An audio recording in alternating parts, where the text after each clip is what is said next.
Hi everyone, चलिए शुरू करते हैं। Hello Medhavi, Neha, Rajeev, Manisha Rani and Sebastian. Okay, let's get started. मेरी आवाज आ रही है? तो डॉली एट द डेंटिस्ट के बारे में हमने डिस्कस करा था। अभी हम उसके कुछ क्वेश्चंस लेते हैं, राइट? तो जरा क्वेश्चंस बताना है एवरीबॉडी। सबको सब कुछ क्योंकि कल ना मैंने क्लास शुरू करी एंड देन आप लोग दिखाई नहीं दिए, नोबडी टर्न्ड अप। तो फिर मेरे को लगा कि क्या चल रहा है, तो मैंने क्लास को जल्दी खत्म कर दिया। कल मैं सोच रही थी कि पुराने क्वेश्चंस डिस्कस कर लेती हूँ, सारी चीजें जो भी नहीं हुई हैं। सो एवरीथिंग, चलो ये वाला टॉपिक जो है ना, इस पे क्वेश्चंस करते हैं पहले, because in the last session we talked about what Dolly at the dentist is. So इसके बारे में हमने काफी सारी चीजें पढ़ी थी लास्ट सेशन में, अगर आप आए हो। So let's talk about some questions, okay? So Dolly at the dentist is written by, सबसे पहला क्वेश्चन तो आपके सामने ये है, जल्दी से बताओ। ऑडिबल है ना? Sebastian Singh audible and Manisha Rani, now all fine. So चलो डिस्कस करते हैं इसके क्वेश्चन को। कैमरे में पता नहीं क्या हो गया, camera is not opening today, मैं तो सोच रही थी।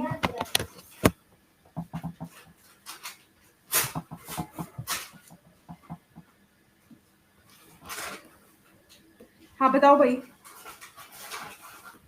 Dolly at the dentist is written by,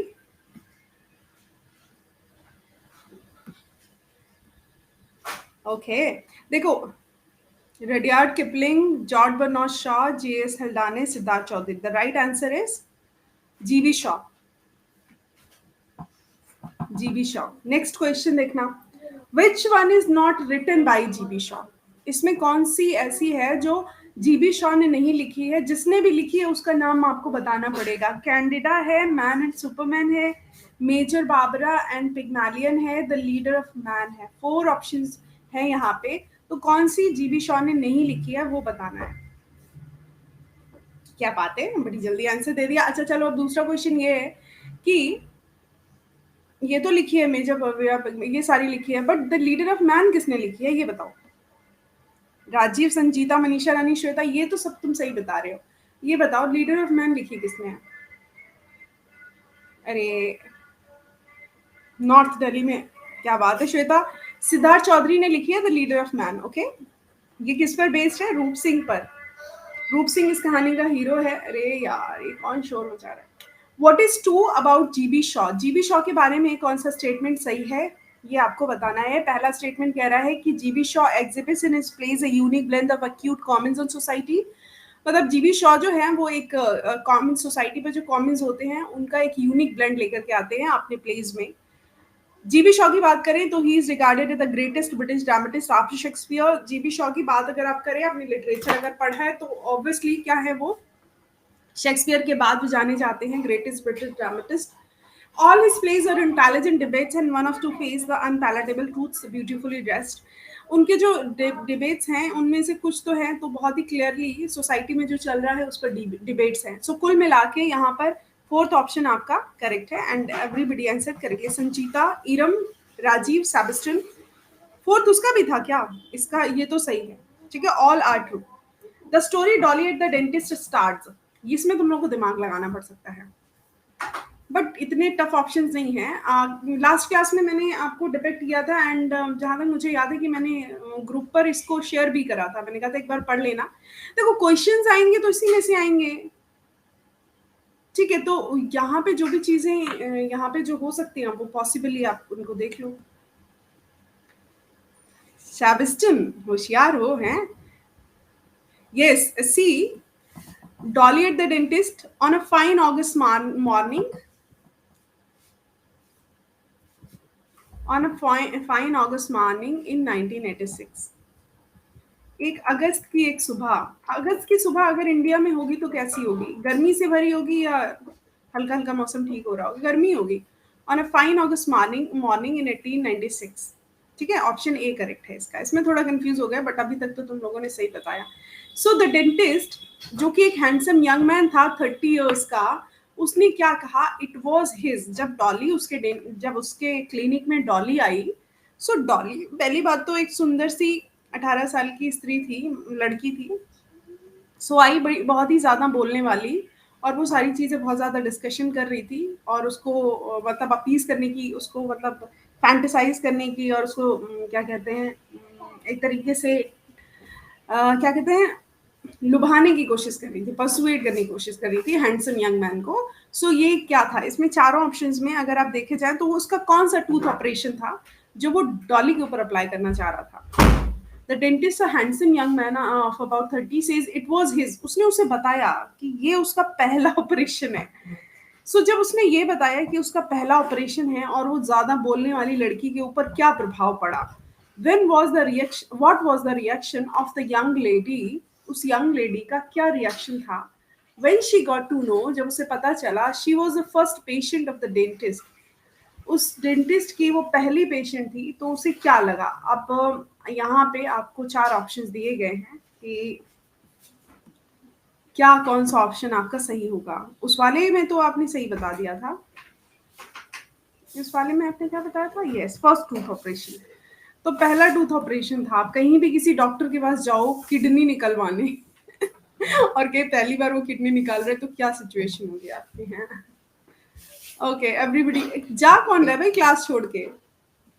देखो, the young lady with a sense of fear asked him if he had begun his practice on her। वो कहती है अच्छा तुम अपना पहला ऑपरेशन मेरे ऊपर कर रहे हो, मतलब तुम अपनी प्रैक्टिस जो है वो मेरे दांत को निकाल के करोगे। so it is kind of a funny situation that the lady makes। so yes, option 1 is correct। Rajiv, Iram, Sanjita, Neha, तो आप लोगों को काफी कुछ पता है टॉपिक के बारे में। काफी कुछ पता होने का मतलब है you are answering these questions very carefully. So the young lady with a sense of fear, sense of happiness तो आ ही नहीं सकता है ना। और यंग लेडी ने प्लेस तो छोड़ा नहीं ना, उसे रिब्यूक किया, डांटा, तो first option is correct. Okay, ये वाला है क्वेश्चन, इसको आप ना पोल में देना। Why was she not allowed him to give her gas, इसको आप बताना। मतलब इस क्वेश्चन का मतलब यह है कि उस लड़की ने उससे गैस लेने के लिए क्यों मना कर दिया, इसका क्या रीजन था। तो मैं पोल देती हूँ आपको, तो पोल में बताना कि क्या रीजन था, गैस से होता क्या था बेसिकली। अरे आप तो पोल लेने के चक्कर में आप कह रहे हैं नहीं पोल नहीं लेंगे, हम पहले ही जो है we are ready. Okay, so question was कि उसने गैस लेने के लिए क्यों मना कर दिया, क्योंकि वो जो थी वो पार्लर मेड थी और उसके पास वो अपनी माँ को पसंद नहीं करती थी और उसके पास पैसे नहीं थे। तो उसने, वो कह रही थी कि 5 सीलिंग से एक्स्ट्रा चार्ज वो दे नहीं सकती, तो उसने पेन सह लिया। उसने कहा नहीं, तो gas has extra charges more than 5 ceiling, वो 5 सीलिंग देना चाहती थी और अगर गैस का यूज किया जाता तो उससे ज्यादा चार्जेस उसे देने पड़ते। नेहा, मेधावी, राजीव, सेबेस्टन, नीरम, सबने सही आंसर दिया है। संजीता, श्वेता, क्या बात है, सबने सही आंसर दिया 87%। सिर्फ 12% लोगों ने फोर्थ ऑप्शन लगाया है जो कि गलत था। ठीक है, पोल से मुझे ये पता चलता है कि कौन सही है कोई कौन गलत है। ऐसे तो पहला वाला फर्स्ट लगा देता है, दूसरा वाला भी फर्स्ट, तीसरा वाला भी first. Why did the dentist get shocked when she denied for the gas? अब उसको, उसने मना कर दिया गैस के लिए, ठीक है, लेकिन क्यों वो शॉक, उसको शॉक क्यों लगा कि इसने मना कैसे कर दिया। Because she is not doing it for the sake of money, because she is taking pain for the sake of money।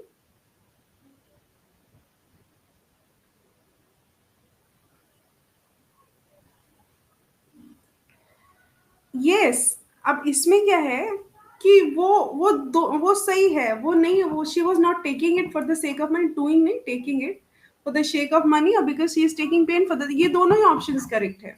ठीक है, वो सिर्फ पैसे के लिए ही कर रही थी, वो सिर्फ everything that she was doing for money only. So ये थर्ड ऑप्शन ही करेक्ट है इसके।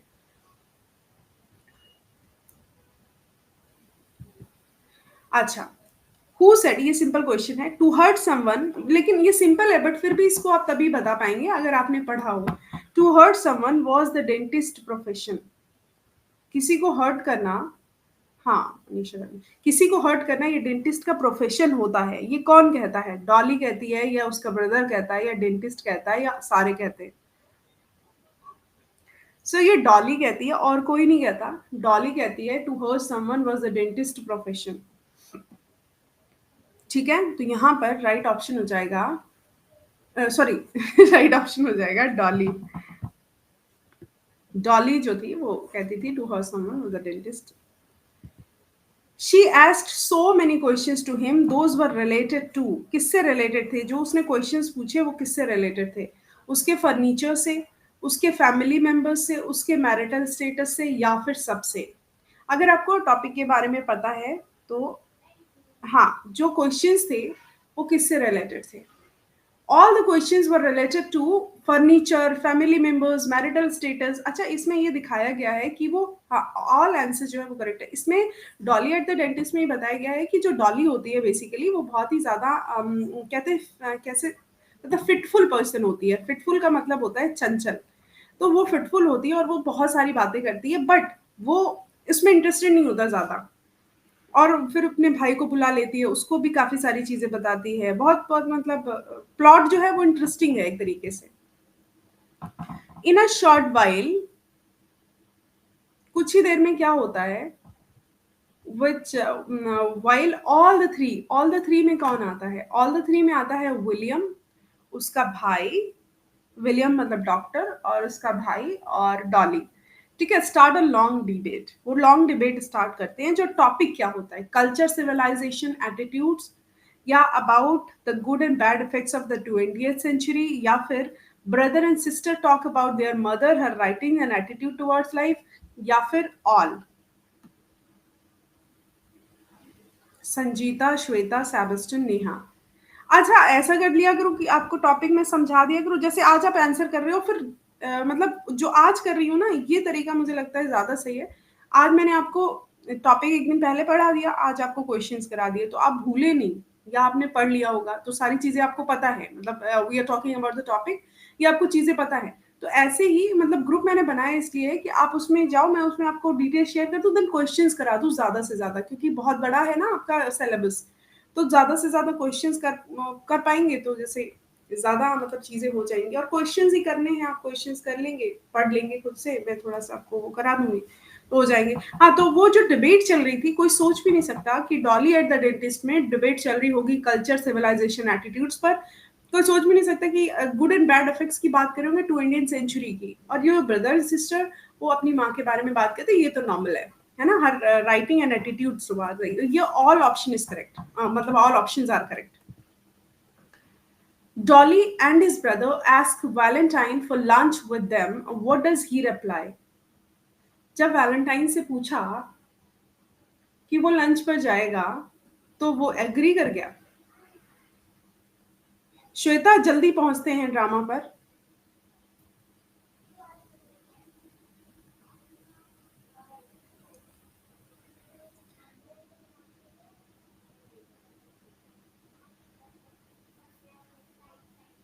ओके, नेहा नहीं रिफ्यू, हाँ ये वो एग्री नहीं करता है। हाँ नेहा करेक्ट है, सबने करेक्ट बताया। ओके, सो या वो he refuses to take lunch with strangers, वो मना कर देता है कि नहीं, वो स्ट्रेंजर्स के साथ लंच नहीं लेगा।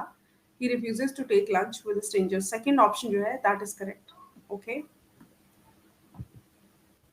ओके, अब हम बात करते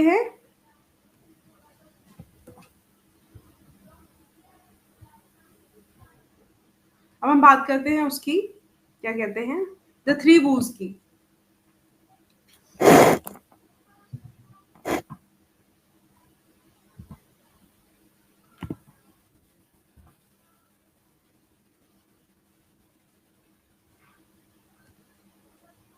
देखना क्लियर हो रहा है, मतलब क्लियर दिखाई दे रहा है? मैं एक बार शेयर करती हूँ उसको।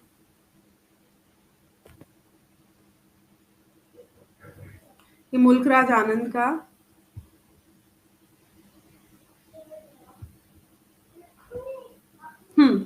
The three whose.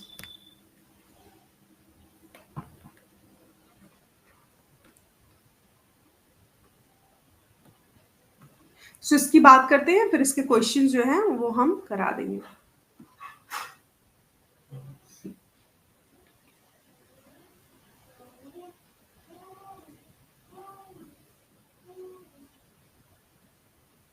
So the three whose के बारे में आपने समरी पहले पढ़ी होगी, महात्मा गांधी जी के बारे में है। और ये चूंकि ये समरी है, आपने स्टोरी पता नहीं पढ़ी कि नहीं, लेकिन सुनी होगी। तो थोड़ा सा उनके बारे में जानते हैं, ऑथर के बारे में जानते हैं, और समझते हैं कि क्या क्या चीजें कवर की जा सकती है इसमें।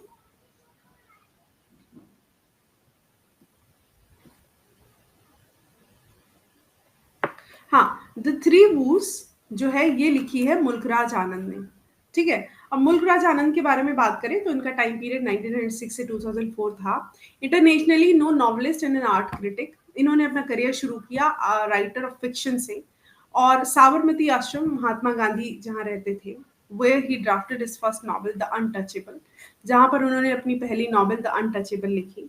He is the author of more than 40 books. ये जो है मुल्कराज आनंद, इन्होंने 40 से ज़्यादा बुक्स लिखी हैं। He was alternately engage in teaching, writing and journalism. वो जो है ऑल्टरनेटली मतलब इंगेज रहे, जुड़े रहे टीचिंग से, राइटिंग से और जर्नलिज्म से। He is known for his innovativeness and originality of approach to the novel form. जो वो जाने जाते थे बेसिकली, ये जो इनोवेटिवनेस थी, मतलब उनकी जो हर चीज को नई नई तरीके से करने का जो तरीका था, वो इसीलिए वो जाने जाते हैं। ये उनका यूएसपी था, मतलब इम्पोर्टेंट क्वालिटी थी उनकी। And the originality of approach, और जो उनकी अप्रोच थी वो काफी ओरिजिनल होती थी, है ना। जो अप्रोच थी उसमें कोई फिक्शन नहीं था, that is completely original. His important works include coolies, देखो अभी यहाँ पे आपको एक बार देख लेना, the untouchable and two leaves of a bud, अच्छे हैं, मतलब कुलीज भी अच्छी है, द अनटचेबल भी अच्छी है, बहुत बढ़िया है। अगर आपने नहीं पढ़ी है तो इनकी समरी पढ़ सकते हैं। टू लीव्स ऑफ अ बड, ये सब चीजें आपको आपको जैसे ना मिल जाएंगी ये चीजें। जैसे ही आप जैसे कुलीज डालेंगे by Mulk Raj Anand, the untouchable डालेंगे, two leaves in a bud डालेंगे, तो वो सब आ जाएंगे और बड़े इंटरेस्टिंग है, बहुत जल्दी आप पढ़ लेंगे। स्टोरीज का मतलब ये होता है। जो द थ्री वूज है, ये फर्स्ट सीन है little place of Mahatma Gandhi का, which is again the first part of his big novel. So he plays his part, जो यहाँ पर गांधी जी हैं वो खुद ही अपना पार्ट जो है वो प्ले करते हैं। होता क्या है आइए देखते हैं। Mahatma Gandhi has been characterised as saint politician. उनको कैरेक्टर मतलब है तो पॉलिटिशियन, बट एक संत पॉलिटिशियन है। अब कैसे संत पॉलिटिशियन है, सारी चीजें वैसे नहीं करते जैसे मतलब कोई तो बहुत ही अच्छे से करते हैं, सारे रूल्स एंड रेगुलेशंस के साथ, डिसिप्लिन के साथ। He was narrated as an immediate human being और on the off the earth. उन वो जो है एक इमीडिएट ह्यूमन बीइंग, मतलब एक ऐसे ह्यूमन बीइंग जो पूरी तरह समर्पित है किसी चीज को, और उनका जो दिमाग है वो अनबाउंड स्काई, वो पूरा मतलब उसकी जो सोच है वो काफी बड़ी है। The lesson also throws light on the importance of following a routine. ये जो पूरा लेसन है ये इस बात पर है कि आप किस तरीके से वो मतलब गांधी जी अपना रूटीन फॉलो करते हैं और किस तरीके से अनुशासन अपनी लाइफ में इंश्योर करते हैं, अनुशासन इंश्योर करते हैं अपनी जिंदगी में। इट लेज एम्फेसिस, ये प्रकाश डालता है on living a simple, honest, non violent and peaceful life. ये इस बात पर प्रकाश डालता है कि किस तरीके से जी जाए एक आसानी, ईमानदार और अहिंसक जिंदगी, और एक शांतिपूर्ण जो जिंदगी है वो किस तरीके से जी जाती है। साबरमती आश्रम की बात कर रहे हैं, वो जो कि अहमदाबाद में है। इस जस्ट लाइक अ पिलग्रिमेज, ये एक तीर्थ यात्रा जैसा है, because it is the centre place of the struggle for freedom, क्योंकि ये एक केंद्र बिंदु है फ्रीडम के स्ट्रगल का। एक जो एक केंद्र बिंदु है उसे माना गया है। The rays of non violent movement has enlightened the whole of the nation. तो जो नॉन वायलेंट अहिंसा की जो विचारधारा चली है उसने पूरे नेशन को प्रकाशमय किया है, वो यहीं से निकली हुई है एक तरीके से। अब आगे देखते हैं कि क्या सिचुएशन थी, कैसे चल रहा था। सबको इंटरेस्ट होता है महात्मा गांधी के बारे में जानने में। There are small rooms at both ends of the veranda, एक बरांडा और और छोटे छोटे कमरे दोनों एंड्स पर, ठीक है, इस टाइप का बरांडा। और उन्होंने ये बताया कि एक रूम यहाँ पे, एक रूम यहाँ पे। In one big room behind the veranda, बरांडा के पीछे एक room, a white woman is typing some papers. एक व्हाइट वुमन का मतलब जो इंडियन नहीं है, व्हाइट वुमन है जो कुछ पेपर टाइप कर रही है, और एक पर्सन है जो लेटर्स लिख रहा है। अब उस टाइम व्हाइट वुमन काम करती थी, मतलब ऐसा थोड़ी ना है कि सारी व्हाइट वुमेन जो है वो काम नहीं करेंगे। ऐसा नहीं है कि अगर व्हाइट है तो काम नहीं करेंगे, तो गांधी जी ने रख ली व्हाइट महिला, इसमें कोई बुरी बात नहीं है। तो वो कुछ पेपर टाइप कर रही थी और एक पर्सन जो है वो लेटर लिख रहा था। It is the scene of the ashram, ये आश्रम का सीन था। At the time Mahatma Gandhi was organising struggle for freedom from the Sabarmati ashram. ये उस समय की बात करें जब महात्मा गांधी जो है स्ट्रगल ऑर्गेनाइज कर रहे थे, कि साबरमती आश्रम में बैठ करके प्लान कर रहे थे कि करना क्या है। ये सब चीजें वहां पे हो रही थी। और महात्मा गांधी जी क्या कर रहे थे आइए देखते हैं। Mahatma Gandhi is resting on a rest chair, आराम कर रहे थे एक आराम कुर्सी पर। उनकी wife Kasturba Gandhi is plastering his belly, और जो उनकी वाइफ है उनके पेट पर प्लास्टर कर रही थी, कुछ लगा रही थी, प्लास्टर कर रही थी विथ थिन मड। पतली मिट्टी का प्लास्टर कर रही थी। ओके, इसका क्या मतलब था? मतलब किसी की बेली पर, मतलब अगर पतली मिट्टी, मुझे लगता है शांति मिलती होगी, पेट ठंडा होता होगा, और whatever it is, it might be a practice, I don't know. There are books, pen and papers on the right side table. वो सीधे हाथ की तरफ बहुत सारी बुक्स थे, पेन्स थे, पेपर्स थे, right side of the table. Mahatma Gandhi's secretary Mahadev Desai is standing beside him to take down dictation from Gandhi. Mahatma Gandhi की जो सेक्रेटरी थी, जिनका क्या नाम था, महादेव देसाई, वो क्या कर रहे थे? उनके पास में खड़े होकर डिक्टेशन ले रहे थे। गांधी जी कह रहे थे ये करना है, वो करना है, तो वही वो कर रहे थे। ठीक है। समटाइम समवन केसी आजाद, कोई केसी आजाद ने आश्रम की कुटिया में एंटर किया। केसी आजाद ने आश्रम की कुटिया में क्या किया? एंटर किया, राइट। अब वो आए अंदर। समझ आ रही है अभी तक क्या सिचुएशन चल रही है, उसके हिसाब से क्या चल रहा है।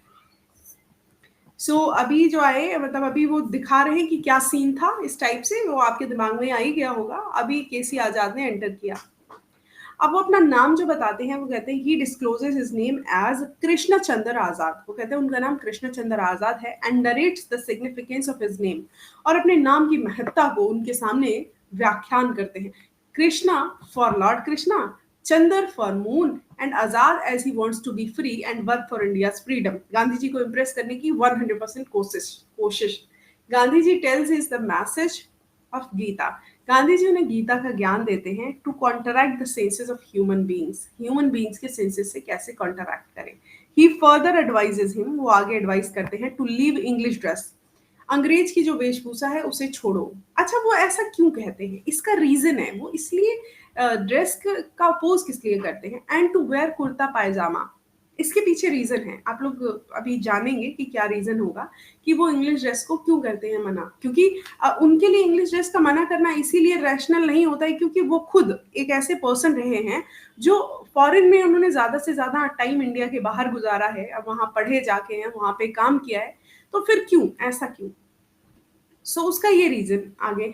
आजाद intends to live in the ashram. Azad कहते हैं कि वो आश्रम में रहना चाहते हैं और अपने आप को ट्रेन करना चाहते हैं। Gandhi ji agrees with some of the other conditions. तो अब गांधी जी कहते हैं कि यस ओके, आप यहाँ रह सकते हैं, तो अब यहाँ पे हमारी कुछ कंडीशंस हैं। क्या कंडीशंस हैं? हाँ, ये देखते हैं। He should not look at the women with desire. किसी भी महिला को डिजायर की नजर से, इस शुद्ध हिंदी में हवस की नजर से नहीं देखेंगे। He should not drink liquor, दारू नहीं पिएंगे। He should clean latrines once a week, एक बार लैट्रिन साफ करेंगे। Azad agrees to his condition, वो उनकी कंडीशन पर एग्री करते हैं। महात्मा गांधी एकदम बिल्कुल क्या कहते हैं, काइंड ऑफ पर्सन जो लोगों को एक तरीके से वो बना देता है, क्या कहते हैं, मतलब अपने अकॉर्डिंग चलाने वाले। तो यहाँ पे जो है ना, गांधी जी की पर्सनालिटी अब ठीक है, उनके खिलाफ कुछ बुरा तो कह नहीं सकते। He was offered a kurta and pyjamas, उन्हें कुर्ता पैजामा ऑफर किया गया। Azad is informed of the routine of the ashram, उनको आश्रम के रूटीन के बारे में बताया गया। ठीक है, ये आपका समरी है। Okay, morning walk at 5 AM, 5 बजे मॉर्निंग वॉक करना है। 6:15 बजे प्रेयर करना है। मिल्क और टी 7:30। काम करना है 12 बजे तक। मिड डे मील लेना है 12:30 बजे। सिएस्टा, घूमना फिरना है 1:30 से 3 बजे। इवनिंग प्रेयर 6:30 बजे। मील जो है वो 7:30। लाइट्स ऑफ करके 10 बजे सो जाना है। बीच में अपना जो करना है वो करते रहो। तो ये एक रूटीन था। ठीक है, तो ये जो रूटीन था ये ऐसे चलता रहा। बाथ किचन सब उसी में, कन्वीनियंटली ड्यूरिंग इट्स टाइम, अपने टाइम के अंदर हो जाना है। दस द लाइफ एट आश्रम was routine and systematic। जो आश्रम की लाइफ थी वो बहुत ही ज्यादा रूटीन और सिस्टमेटिक थी। Everybody was bound to follow it strictly, सारे लोग इसको बाउंड मतलब फॉलो करते थे स्ट्रिक्टली, वो बाध्य थे इस बात के लिए। A model code of conduct was followed there, एक मॉडल कोड ऑफ कंडक्ट था वो फॉलो किया जाता था। Sabarmati is a paradise on earth. Basically Sabarmati जो था वो पैराडाइज माना जाता था पृथ्वी का। ठीक है, ये था इसका द थ्री वूज की एक समरी। अब इस समरी को हमने देख लिया। अब इसमें जो क्वेश्चंस होंगे वो मैं आपको कराऊंगी। अब जो दूसरा टॉपिक है उसको हम जरा एक बार और देख लेते हैं, उसके बारे में बात कर लेते हैं, फिर क्वेश्चन जो होंगे उन पर बात कर लेंगे। ठीक है, तो हमारा जो exceptional role of newspapers in development, ये जो है, देखो अभी तक आपने जो करा है वो मैं आपको एक बार बता देती हूँ। आपने करा है एनिमल्स इन प्रिजन। ठीक है, पहला चैप्टर था, उसके क्वेश्चंस भी आपने कर लिए। नालंदा करा है, एंशिएंट सीट ऑफ लर्निंग, उसके क्वेश्चंस कर लिए। और उसके बाद करा था आपने अ स्नेक इन द ग्रास, याद आ रहा होगा, अ स्नेक इन द ग्रास, वो करा। फिर आपने करा on the rule of the road, जिसमें एक महिला जो है रोड पर चल रही होती है और कहती है हम अपना मतलब फ्रीडम एंजॉय करेंगे। फिर आपने पढ़ा the scientific point of view. सबको याद आ रहे हैं सारे टॉपिक्स? मैं इसलिए बता रही हूँ क्योंकि आपने ये टॉपिक्स करे हैं और इन पे क्वेश्चंस अगर आपके सामने आ जाएं तो आप कर पाएंगे। ठीक है, याद है सारी चीजें आपको, मतलब आप रिलेट कर पा रहे हैं क्या क्या आपने पढ़ा। साइंटिफिक पॉइंट ऑफ व्यू में आपने क्या देखा कि कैसे scientific point of view important है अपनी लाइफ को रन करने के लिए। फिर उसके बाद गावस्कर का आपने पढ़ा था आई पास द दिल्ली टेस्ट। ठीक है, फिर उसके बाद द लीडर ऑफ मेन आपने पढ़ा था। लीडर ऑफ मेन में आपने वही जो अभी मैं बता रही थी, सिद्धार्थ चौधरी जी ने बहुत अच्छे से डिपिक्ट किया था रूप सिंह के स्ट्रगल को। फिर आपने पढ़ा था मदर इंडिया, जहां पर सुभाष चंद्र बोस ने पूरी सारी जो चीजें, अब इस पे जो क्वेश्चंस होंगे वो आपको जनरली याद होंगे वैसे तो, मदर इंडिया था। फिर उसके बाद आपने एक और टॉपिक पढ़ा था national unity, nation and nationality, topic 9 था हमारा, उसका भी पीडीएफ मैंने शेयर कर दिया है। अच्छा था, थोड़ा सा कम अच्छा था, है ना। फिर अब हमने पढ़ा Dolly at the dentist, chapter 10। फिर उसके बाद आपको मैंने अभी बताया द थ्री वूज। इन पे सब पे क्वेश्चंस मैं कराऊंगी, और आपको मैंने वैसे तो कराए हैं, लेकिन जिनके नहीं कराए हैं वो मैं कराऊंगी। कराए तो लगभग सबके हैं, बट और क्वेश्चंस आपको मैं कराऊंगी और रिवीजन कराऊंगी। उसके बाद हमारा जो लास्ट टॉपिक बचा है, exceptional role of newspaper in development, कि विकास में जो न्यूज़पेपर का रोल है वो क्या है। ठीक है, अब अगर हम पोइट्री सेक्शन पर नजर डालें तो पोइट्री सेक्शन में अगर हम देखें, श्वेता क्या कह रही है, मुझे पीडीएफ नहीं मिला। हाँ, एक चैप्टर जो है वो बचा हुआ है। पीडीएफ वो जो है पीडीएफ मैं भेज देती हूँ उसी ग्रुप पे। आरती गुप्ता क्या नाम है उस ग्रुप का, एक तो इतना बड़ा नाम है मेरे को याद नहीं रहता, अभी मैं शेयर करती हूँ, उस पर भेज देती हूँ क्लास के बाद में, थोड़ी देर में अभी शेयर करती हूँ। हाँ, सेबेस्टिन कह रहे हैं हाँ वन मोर चैप्टर। फिर उसके बाद में आपको ना पोइट्री सेक्शन में इंटरेस्टिंग चीजें जानने को मिलेंगी।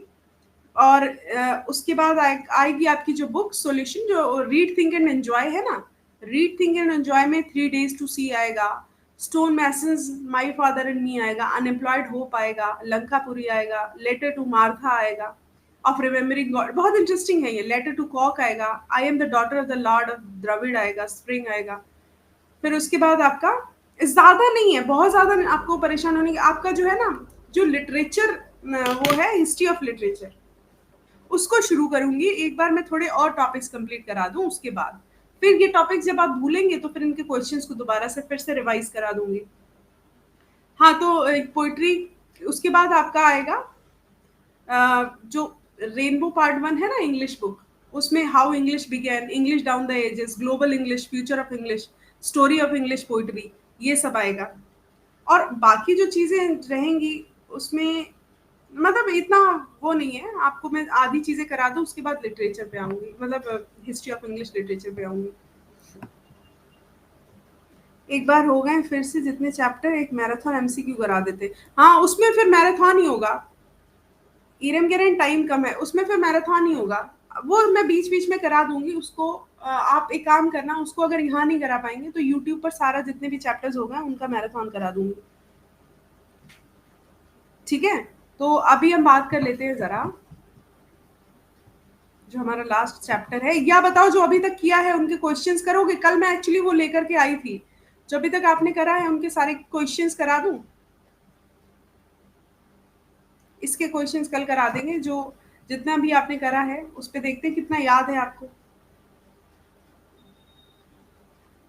देख लेते हैं, थोड़े पोल करा देते हैं आपको, अगर आपको क्वेश्चंस नहीं याद होंगे तो रिवीजन हो जाएगा। फिर उसके बाद मैं आपको तभी कराऊंगी जब मैं 8-10 टॉपिक्स करा दूंगी, उसके बाद तब रिवीजन तभी कराऊंगी।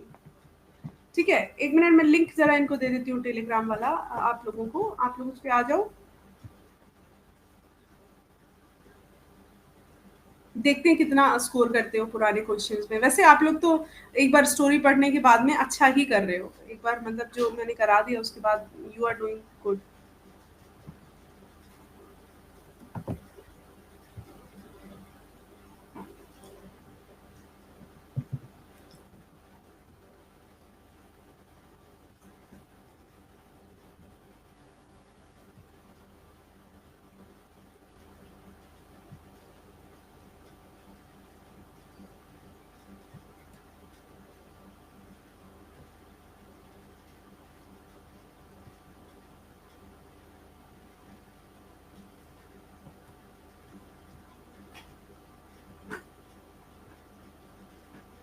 चलो अच्छा, पोल पोल करो जरा, पोल करती हूँ जल्दी जल्दी, 10 सेकेंड्स के, आप लोग बताना आंसर्स राइट, सारे लोग वो करना।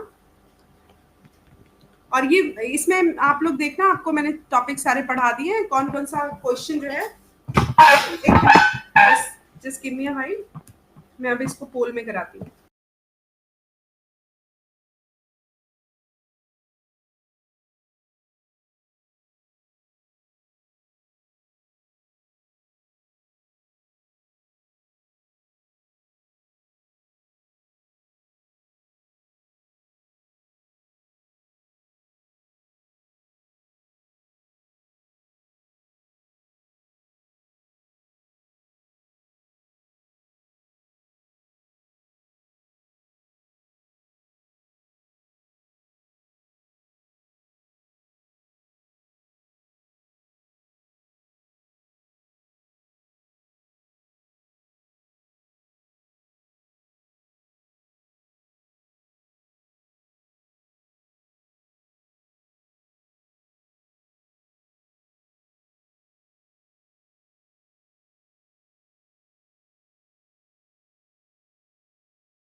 एक बार फिर क्या कह रहे हो, क्या कह रहे हो संजीता, क्या कह रहे हो? चलो अभी कोई जाएगा नहीं कोई भी, और ज्वाइन ही करेंगे ज्यादा से ज्यादा बच्चे। मैं जरा पोल करा देती हूँ आपको। इसमें आपने आंसर बता दिया है कि क्या हो रहा था, कि द राइटर फर्स्ट सॉ रूप Singh when he was indulged in hot discussion at the reception counter in the lobby। ठीक है, वो तो ये क्वेश्चन तो हो गया, अभी इसमें पोल की कोई जरूरत नहीं है। नेक्स्ट क्वेश्चन रहा ये, dash his sundry business interest he is reputed to be very rich। इस आप क्वेश्चन देखो और मैं आपको इसमें पोल देती हूँ। तो आपको पोल में आंसर देना जरूरी है, क्योंकि इससे आपको पता चलेगा कि आप लोग, मतलब आप 10 सेकेंड का टाइम है, और ये रहा आपका वो, आपने आंसर दे दिया, इसीलिए मैंने 10 सेकेंड का टाइम दिया है कि किसके बारे में बात हो रही है। सो बात ये हो रही थी, या वेरी नाइस, बात ये हो रही थी कि जो कीड़िया था वो बहुत बदतमीज बिजनेसमैन था, 35 साल का युवक था, और उसका जो है ना इंटरेस्ट था, रिच था, रेप्यूटेड टू बी, लेकिन वो बहुत ही एरोगेंट था, जिसने रूप सिंह के साथ अच्छा नहीं किया। क्वेश्चन ये है, अब देखिए आपने किसने सही आंसर किया है, मैं दे देती हूँ जरा। अब जो भी ज्वाइन करेगा वो बिल्कुल भी लीव नहीं करेगा। मेधावी, श्वेता, ईरम, साबिस्टन, राजीव, इन बच्चों ने राइट आंसर किया। अभी देखो दूसरा क्वेश्चन है, हाउ इज रूप Singh different from other guards. तो क्या था, मतलब उसका क्या स्पेशल था, अगर रूप सिंह की बात करें तो उसमें क्या स्पेशल था, ये आप बताएंगे। ये रहा आपका पोल, सारे लोग बताएंगे कि क्या इंपॉर्टेंट था रूप सिंह में, क्यों, why was he different from other guards, वो दूसरे गार्ड से डिफरेंट क्यों था।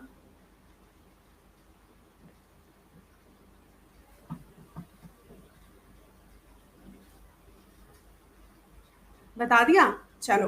राजीव कह रहे फर्स्ट, देखो रूप सिंह अदर गार्ड से डिफरेंट इसलिए था बिकॉज वो कॉन्फिडेंस अच्छा था, बोल्ड था, वो वेल बिल्ड बॉडी थी, सेल्फ कॉन्फिडेंस था, टॉल मैन था, ठीक है, वो स्टूपिड एरोगेंस नहीं था, रिच नहीं था, डी फेमस नहीं था। तो रूप सिंह जो था वो कहानी का हीरो था, द लीडर ऑफ मैन का, और उसमें ये सब क्वालिटीज थी। राइट आंसर जो दिया है राजीव, ईरम, संजीता, साबिस्टन, मेधावी, सबसे पहले दिया राजीव ने, और उसके बाद ईरम, देन संजीता, देन साबिस्टन। तो ये आंसर जो दिया है वो सही दिया आपने। 10 सेकेंड्स का टाइम है। दूसरे क्वेश्चन पे ये रहा, why told the who told the other that other guards did not like him because Roop Singh was a forward caste। ये किसने बताया, मुन्ना, अगाड, कीड़िया, किसने मतलब ये बताई बात। अगर आपको अभी टॉपिक याद होगा तो आप बता देंगे, इस कीड़िया के सर्वेंट ने या गार्ड ने, मतलब ये बात किसने बताई कि जो रूप सिंह था उसे लोग पसंद नहीं करते थे। राजीव, ईरम, संजीता, रूप सिंह था उसे लोग पसंद नहीं करते थे, क्यों, क्योंकि वो जो है ना वो फॉरवर्ड कास्ट का था, राजपूत था, बाकी सारे लोअर कास्ट के थे। So yes, Munna Manisha Rani correct है। तो राइट आंसर साबिस्टन ने सबसे पहले दिया, फिर राजीव, मतलब साबिस्टन राजीव ने 1 सेकेंड में दिया, विकास, ईरम, श्वेता, सबने सही आंसर दिया वैसे, मेधावी और नेहा ने, और मतलब करेक्ट आंसर था इसका, राइट आंसर था मुन्ना। ठीक है, मैं इसमें आपका निशान लगा देती हूँ, अभी इसका पीडीएफ आपको मिल जाएगा। Why did Roop Singh leave the job of teaching and started working as security guard in the apartment? ऐसा उसने क्यों किया कि अपार्टमेंट में सिक्योरिटी गार्ड का वो काम करने लगा? तो इसका क्या रीजन था?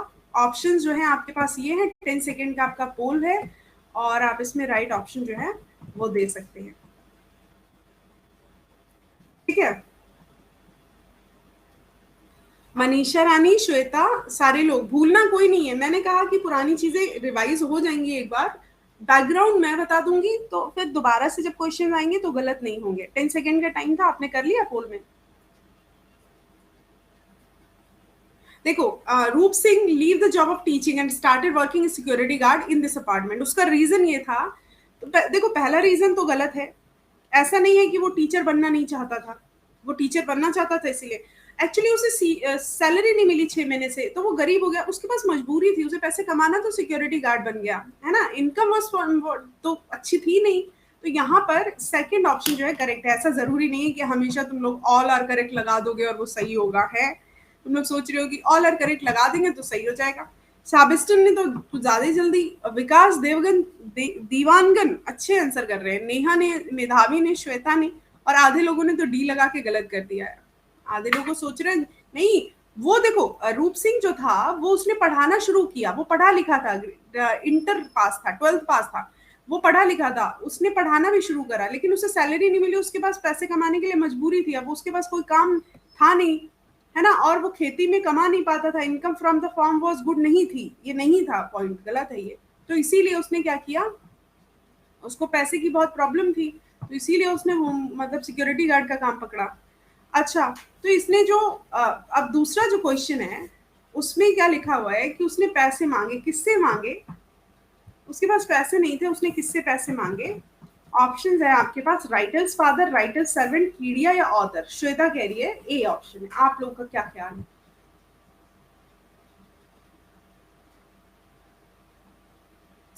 One December morning, Roop Singh sent a letter to the writer's father, writer's servant, media author. See, the right option is yeah, writer's father. उसने कहा 100 रुपए। आप लोगों ने देखते हैं क्या लगाया है।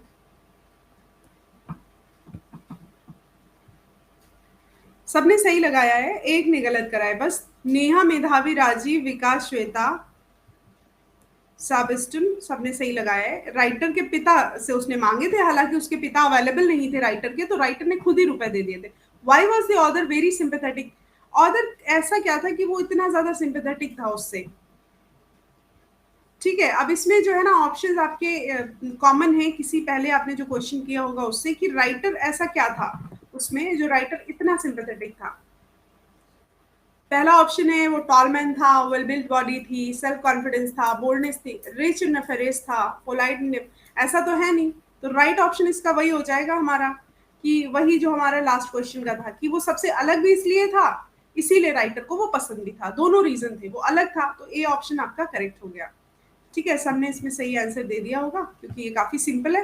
हाँ, इसमें सबने सही आंसर दिया, नेहा, मनीषा, सेबेस्टियन, संजीता, लेकिन तो पोल में 4 ही बच्चों ने दिया है। पोल करो। देखो, Dash also manage to get Roop Singh beaten by hired criminal. Roop Singh had got many fractures. देखो, उसने उसे पिटवाया, किसने, ये आपको बताना पड़ेगा। रूप सिंह के पास बहुत सारे फ्रैक्चर्स बॉडी में हो गए, और उसको जो है उसका हाथ जो है ना, उसने काम करना भी बंद कर दिया था, इतना बदतमीज आदमी था। कौन बदतमीज आदमी था ये आपको बताना है। 5 सेकंड का आपके पास टाइम है, सिर्फ 5 सेकंड का टाइम है, आप लोग एक भी सेकंड का टाइम नहीं लेते। ईरम, श्वेता, राजीव।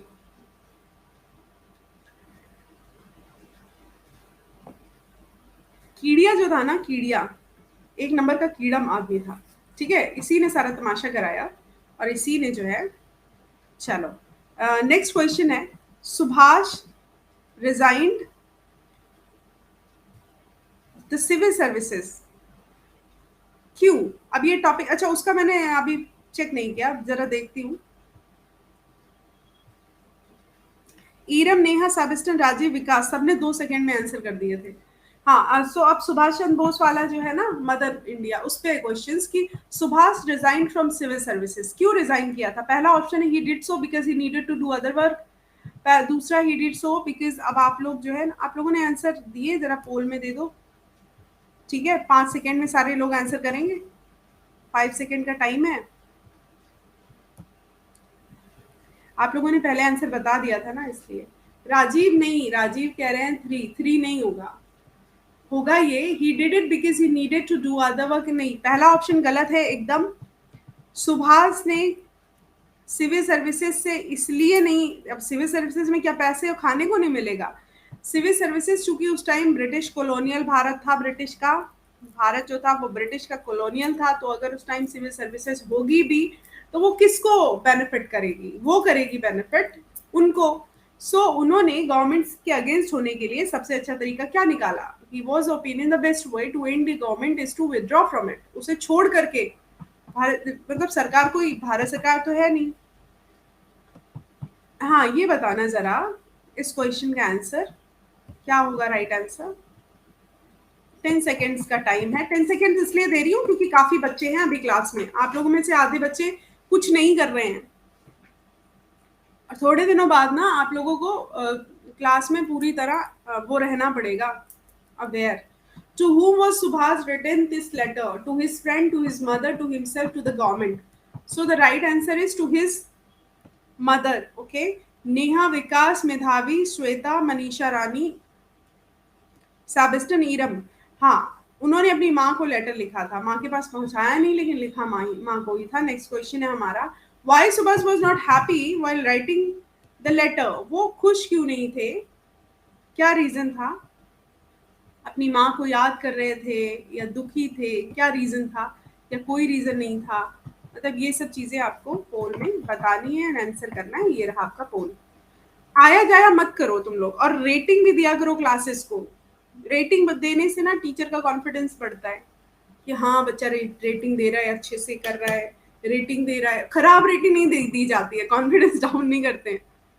कभी कुछ लिख देते हो तुम लोग, कभी कुछ लिख देते हो, हद करते हो।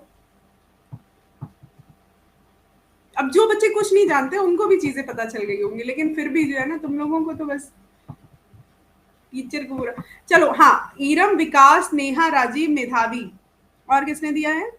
सैबिस्टन, मनीषा, श्वेता, सबने सही आंसर दिया। कवि टाइप देखो, सुभाष राइट जब लेटर लिख रहे थे तो वो बहुत दुखी थे, वो कह रहे थे कि he was aggrieved to see the pathetic condition of his mother India। वो मदर इंडिया की कंडीशन देख के बहुत ज्यादा परेशान थे। वो कह रहे थे कि जो ये हो रही है पूजा पाठ, इसमें इतना ज्यादा पॉम्प एंड शो, दिखावा चल रहा है, तो इसमें दिखावा जो चल रहा है उसको नहीं होना चाहिए, मतलब दिखावा नहीं होना चाहिए, क्योंकि इसमें पैसे खर्च कर रहे हैं।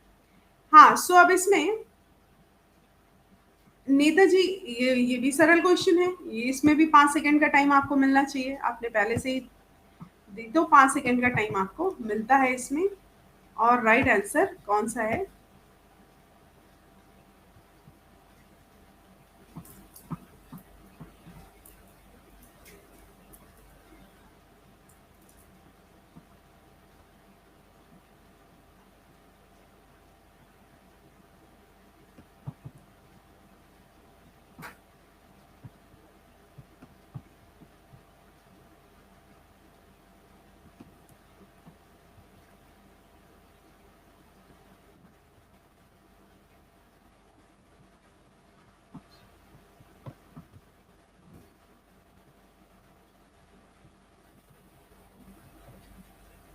आप लोग 48 क्यों बता रहे हैं?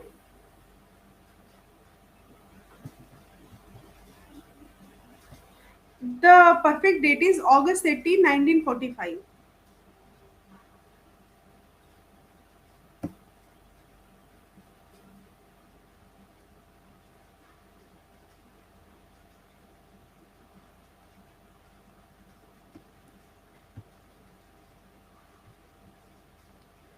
एक minute,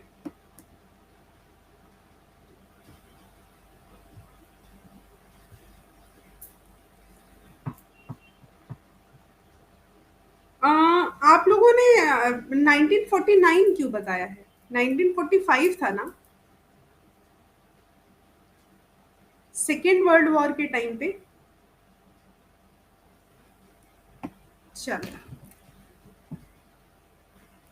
he was going to the Soviet Union. इसमें तो इससे डेट ही गलत है, तो इसमें पहले से ही गलत होना चाहिए था second option. Why did Subhash not like in puja celebration? हाँ, ये मैंने आपको अभी अभी समझा दिया बातों बातों में, तो ये आप बता देंगे। इसमें 10 सेकेंड का आपको मैं टाइम दे रही हूँ, और राइट आंसर क्या होगा ये आपको बताना है।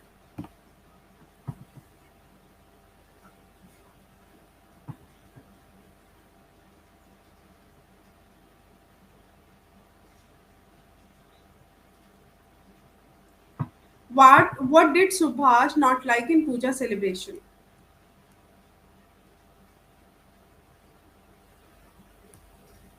So Subhas did not like the grand celebration. Subhas did not like such unnecessary wastage of money and energy. Subhas did not like the wastage of money and energy. हाँ, वो same ही है। All of the above. Option 4 जो है वो correct रहा है आपका।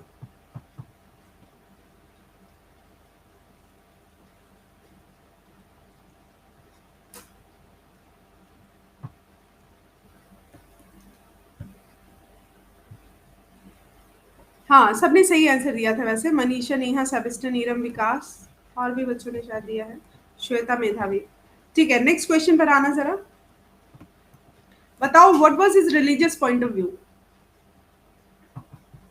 उनका रिलीजियस पॉइंट ऑफ व्यू क्या था? मैंने ये आपको बताया था जब मैंने आपको पढ़ाया था ये बात, और मैंने आपको नेहरू के इनको बताया था नेहरू के पॉइंट ऑफ व्यू से रिलेट करके।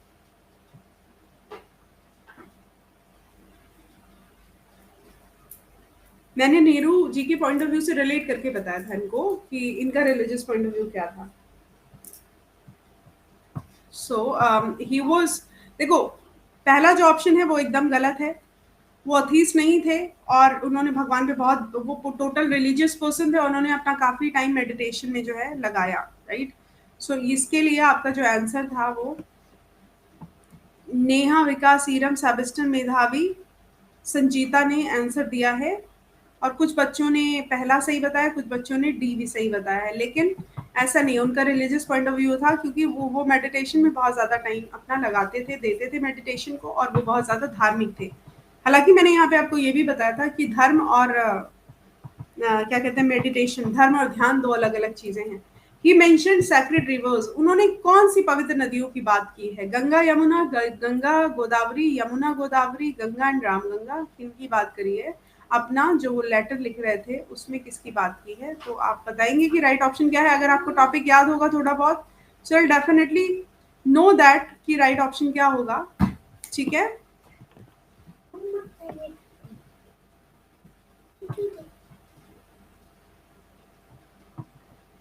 he mentioned sacred rivers like,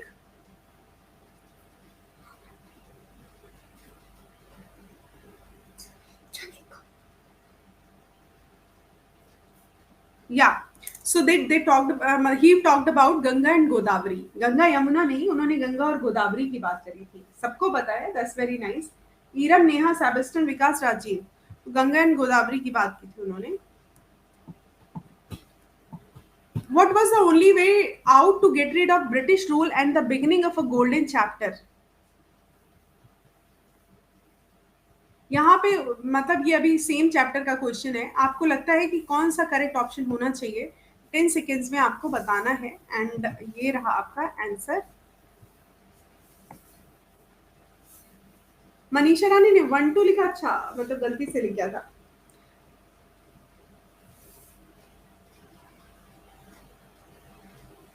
सब 2 क्यों बता रहे हैं? पहला ऑप्शन तो पढ़ो।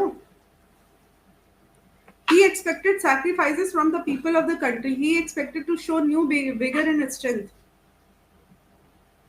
वो ये चाहते थे कि उनके जैसे सब सब लोग सैक्रिफाइस करें, नई स्ट्रेंथ आए सबके अंदर। ही एक्सपेक्टेड सैक्रिफाइसेस। सो यहाँ पर थर्ड ऑप्शन जो है वो करेक्ट है, और आपने पोल में जो दिया है वो मुझे लगता है कि आप लोगों ने गलत कर दिया है, नहीं किया है।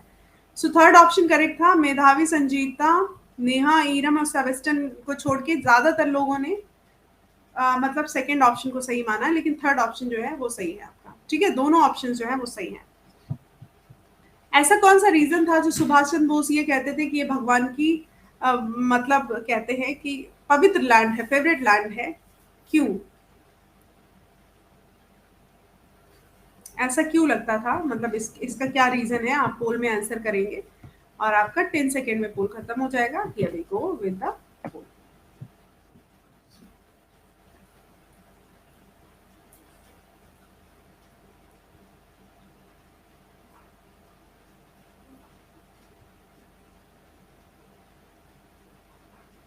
देखो ये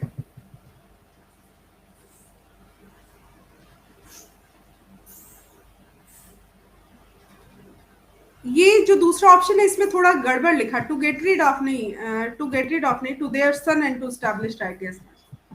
ठीक है, तो यहाँ पर बोथ ऑप्शन करेक्ट है। वो थोड़ा सा मतलब जिस जहां से ये क्वेश्चन लिया गया वहां पे गलत कर दिया, जिसमें थर्ड ऑप्शन जो है बोथ, वो करेक्ट है। ठीक है, क्योंकि ये जो है ना, ये इस डायरेक्ट चैप्टर का ही वर्ड है। इसमें लिखा है he had been born in this holy land many a times in every age in form of saviour, और दूसरा he had blessed with this earth so their son and their son to establish righteousness the truth of the heart of every Indian. सो यहाँ पर both option जो हैं वो correct हैं, ये एग्जैक्ट वर्ड है। Why is mother India unfortunate?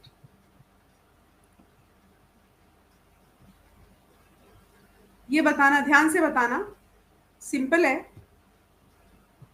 मतलब अभाग्य, दुर्भाग्यपूर्ण क्यों है मदर इंडिया? इसका क्या रीजन है कि मदर इंडिया दुर्भाग्यपूर्ण है?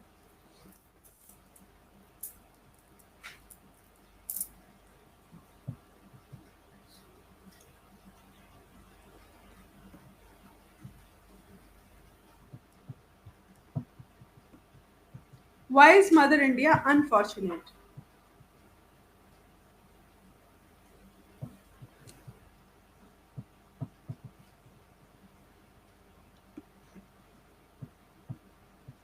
चलो देखते हैं इसमें किसने।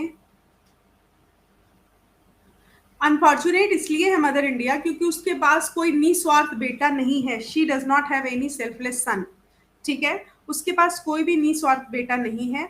बी ऑप्शन करेक्ट था। आपने लगाया है she does not have any good leader. बहुत सारे लीडर्स हैं लेकिन सेल्फलेस सन नहीं है। अगर हम टॉपिक की बात करें, अगर आप टॉपिक नहीं पढ़ेंगे तब तो आप फर्स्ट को लगाएंगे, लेकिन अगर आपने टॉपिक पढ़ लिया है तब आप बी को लगाएंगे। द इम्पार्शलिटी,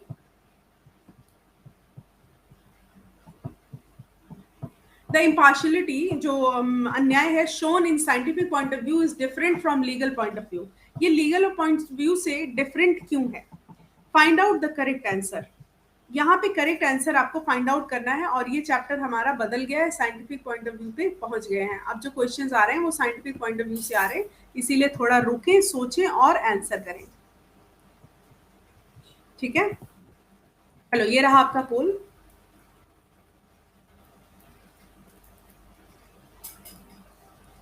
विष्णु कह रहे हैं कि एमपीटेट वर्ग 2 के मेन एग्जाम के इंग्लिश के लिए लाइव बैच ले आऊं। आ जाएगा, आ जाएगा, आ जाएगा, बात कर लूंगी मैं। हाँ, ओके। सो यहाँ पे आपने जो आंसर दिया है उसके हिसाब से देखो क्या होता है। इसकी डिटेल मैं आपको कल समझाऊंगी, आज टाइम हो गया। तो ये जो है ना, नेहा, सेबेस्टियन, विकास, श्वेता मेधावी, इन लोगों ने, ईरम, मनीषा रानी, राजीव और संजीता कुमारी, इन लोगों ने काफी अच्छा रिस्पॉन्स किया। क्लास में काफी सारे स्टूडेंट्स थे। अच्छा, आपने पोल में पार्टिसिपेट किया, अच्छे आंसर किए। इसमें राइट आंसर मैं बता देती हूँ। इसको देखो, जो लीगल पॉइंट ऑफ व्यू होता है वो हमेशा लॉ के अकॉर्डिंग, नियमों के अकॉर्डिंग काम करता है, लेकिन जो साइंटिफिक पॉइंट ऑफ व्यू करता है वो हमेशा तर्क के आधार पर काम करता है कि व्हाट इज, देखो, what is true, what is not true, उसके बारे में साइंटिफिक पॉइंट ऑफ व्यू बात करता है। What is good, what is right और व्हाट इज रॉन्ग, इसके बारे में ये लीगल पॉइंट ऑफ व्यू से करते हैं। ये मतलब ये सही गलत बताता है। सही गलत बताने में और सच झूठ बताने में बहुत फर्क होता है। ठीक है, सच झूठ और सही गलत ये अलग बातें हैं। सच झूठ बताता है हमारा साइंस और सही गलत बताता है लॉ। तो बोथ आर करेक्ट। अब इस पे हम चर्चा करेंगे कल। ठीक है, चलो बाय बाय, टेक केयर। मिलते हैं आपको कल विद दीज क्वेश्चन। कल एक्चुअली हम ये क्वेश्चंस नहीं कराएंगे। जो चीजें बच्चे, जो टॉपिक्स के रिवीजन बचे हुए हैं उनको हम किसी और दिन देखेंगे। कल हमारा एक तो जो लास्ट चैप्टर है उसको, उसके क्वेश्चंस कराएंगे, और जो आज हमने आपको कराया है गांधी जी वाला, मुल्क राज आनंद वाला, उसके क्वेश्चंस डिस्कस करेंगे, ठीक है। और आप लोग जो है ना क्या कर लेना, अभी मैं जो आपको वो भेजूंगी कल वाले टॉपिक का समरी, वो भी कर लेना,